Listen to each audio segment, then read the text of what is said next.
Welcome to my channel, you guys. Birth plan preferences.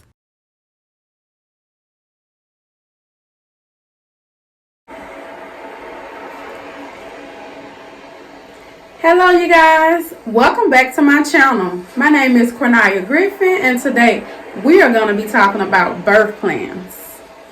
Now, birth plan is a plan that a pregnant woman makes before she goes into labor, and it's a plan written out about her birth. And it's your preference for labor, it's your preference for delivery, and it's your preference for after birth, the first couple days in the hospital or however long you stay in the hospital. It's your preference and your choice about what you want to do.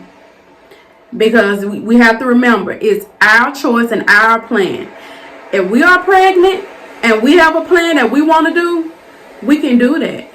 We can do that. You need to sit down with your doctor or your midwife, your doula, or whoever, your OBGYN, and you need to talk to them. Hey, this is my plan for birth, and I would like to go over it with you. I would like to review my birth plan with you because my birth plan is very important. I would like to review it with you, and we go over it together, and you let me know how you feel about everything that I put in my birth plan. Now, with my birth plan was pretty long. So we have to remember, as pregnant women, if you are pregnant, you are doing a birth plan, you have to remember, and I wish I can go back and tell myself this when I was pregnant. You have to remember, when you do a birth plan, that birth plan needs to be no longer than one page. Your birth plan should be one page and one page only. No more than one page, because if you make a birth plan that's more than one page, your doctor gonna be looking at you like, well, she don't know what she's talking about because she got an 8-page birth plan. And when you get to that hospital, they're not gonna take you serious with an 8-page birth plan. They're not gonna take you serious. They're gonna be looking at you like, okay, I'm not gonna take her serious, because who has time to read 8 pages? Make sure your birth plan is one page long. One page. And my birth plan, I included a lot of things because mine was like 5 pages long. But remember, it needs to be one page long. And remember, a birth plan is just a plan. Everything doesn't turn out how we want it to sometimes. Sometimes our plans that we have for ourselves or something, an event, it doesn't go as planned. So we have to remember that a birth plan is just a plan. This is something that we want, but you know, our birth might go a different way. Your birth might go a different way, and you have to have a backup plan. So if you are planning on doing a birth plan, it's good to have a birth plan, and it's also good to have a backup plan also, just in case. But I'm gonna go over some of the things that I put in my birth plan to help you pregnant women out. Okay, in my birth plan, I basically did like a checklist.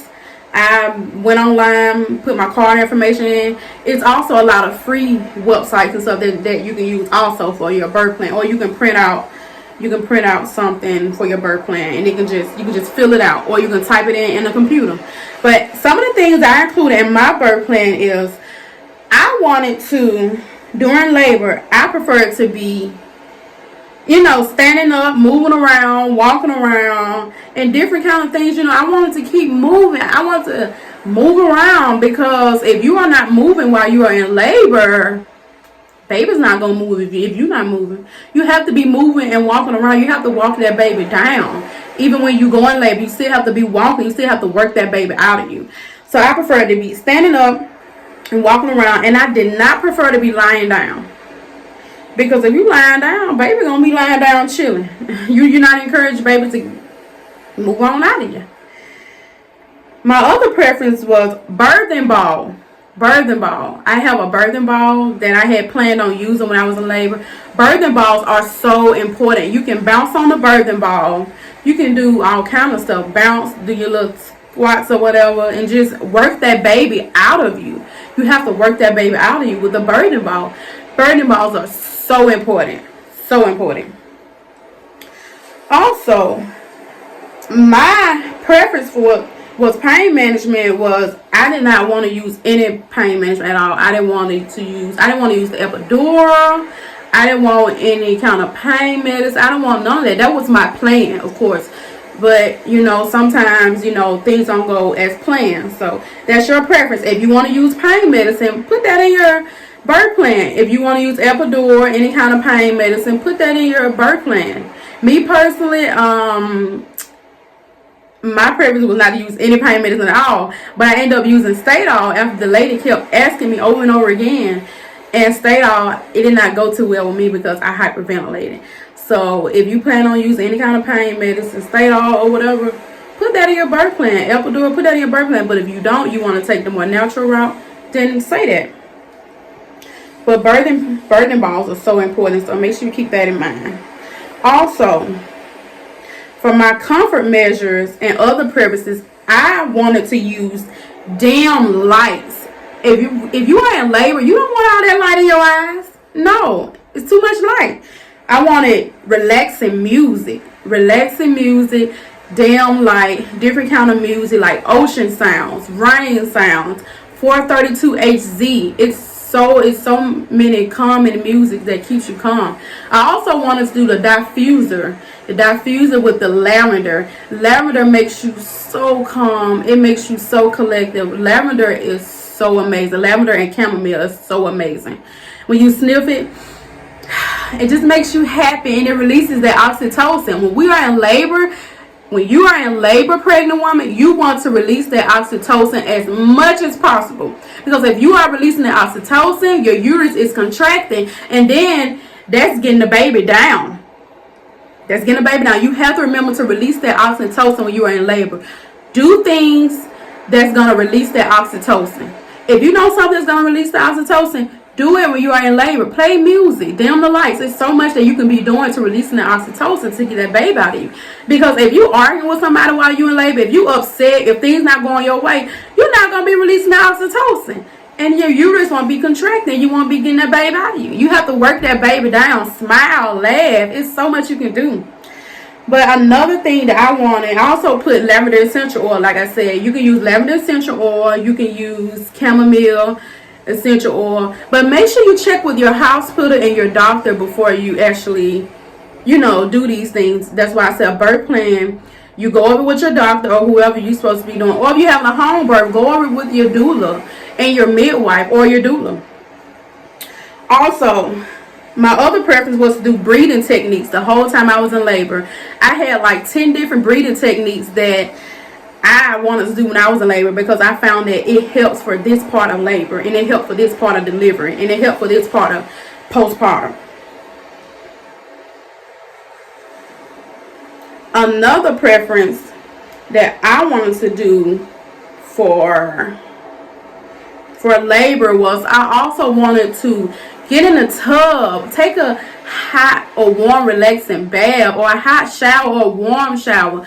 That is so important when you are in labor, to be so relaxed and release the oxytocin. Taking a warm bath or warm shower is so great when you are in labor. It's so amazing. So amazing. Also, for delivery, I prefer to be standing up and squatting. I wanted to be in the squat position when I got ready to push my baby out. Me personally, pregnant women, if you choose to lay on your back and push the baby out, that's just not the way to go. It's just not. Pushing on your back while laying down is so horrible. Think about it. When we pee, do we lie down? When we take a bowel movement, do we lie down and start pushing? No. We squat over the toilet. That's why they say the best position to be in when you're pushing the baby out is over the toilet, doing the squat position. Or if you are in a hospital bed, you can squat over the hospital bed. They have squat bars in the hospital that you can use. They have several squat bars. You can hold a squat bar and squat down, and you can push that baby out. That's the best position to be in, because your pelvis is all the way open. It's open. So, me personally, for my delivery, I also said, of course, I want my birthing partner to be in a delivery room with me, and I want my birthing partner to cut the cord, and I want to see my birthing partner cut the cord. And also, I also put on here, I do not want to have an episiotomy at all. I don't want an episiotomy, And I also put, if I should need a cesarean section, I prefer to stay conscious during my cesarean sections. I did not want to be on general anesthesia. And I wanted my partner to be with me the entire time, and my doula to be with me the entire time of my C-section. Also, you can also put, if you end up having a C-section, you want to hold your baby immediately after birth for skin to skin. But just like I said, a birth plan is just a plan. Talk over it with your doctor, your midwife, or your doula, or whoever you need to talk with, they can know what you want to do and your preference, whether you have a hospital birth or a home birth. Also, I wanted to do skin to skin for a whole hour immediately after delivery.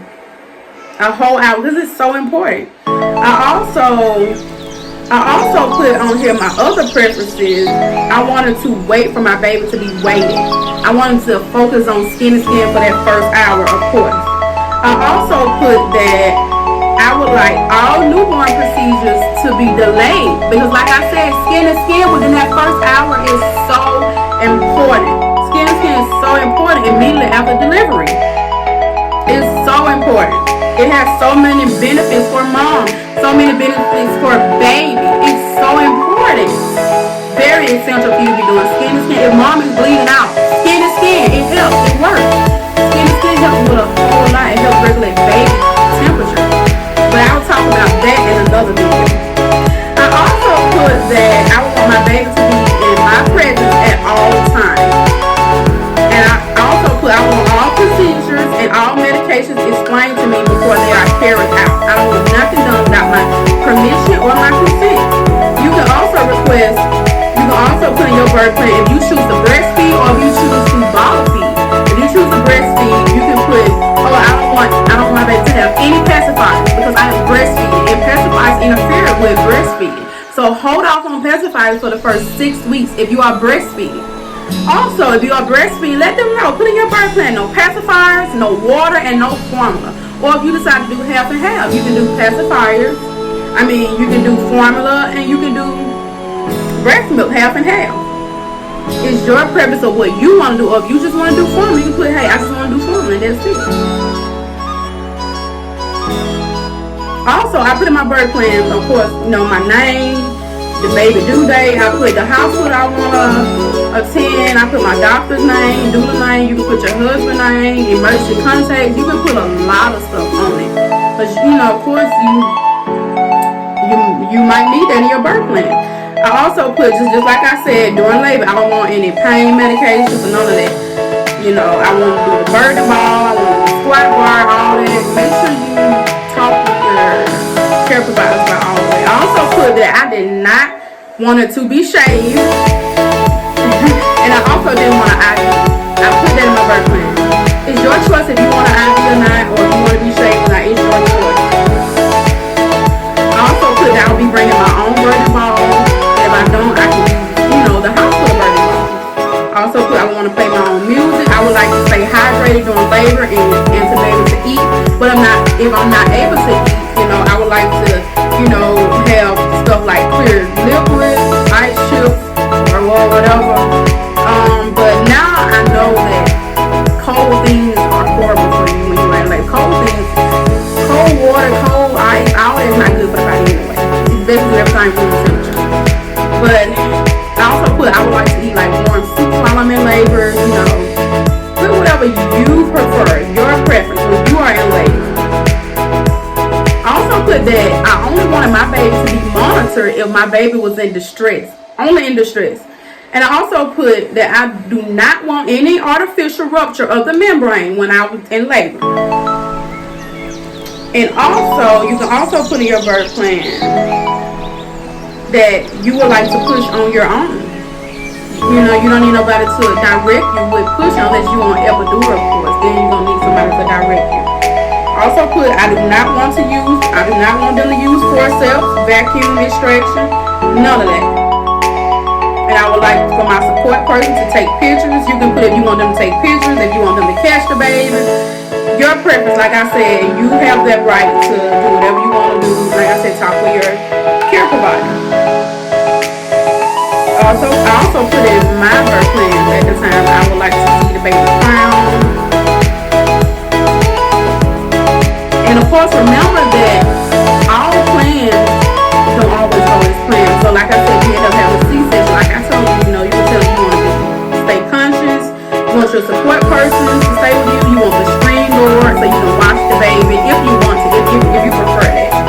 You also want, you also put it, you would like to breastfeed in a recovery room if you end up having a C-section, of course. And if you have a C-section, you can put in your birth plan, you would like the procedure to be explained to you. Everything that they are doing, you would like for it to be explained to you.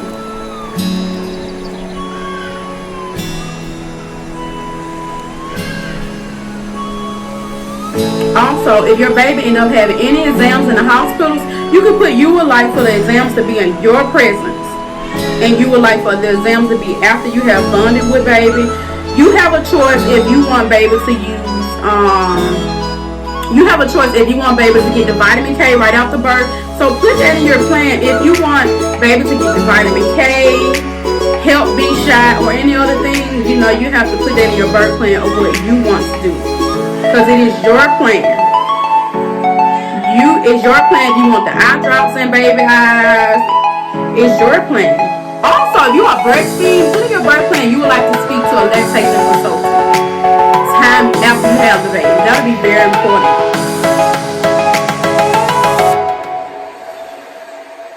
And I also talked about burning balls while you're in labor.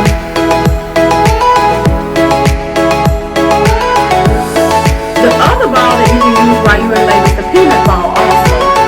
I have probably over 100 things in my birth plan that I put on there. Like I said, your birth plan needs to be 1 page long. You need a birth plan for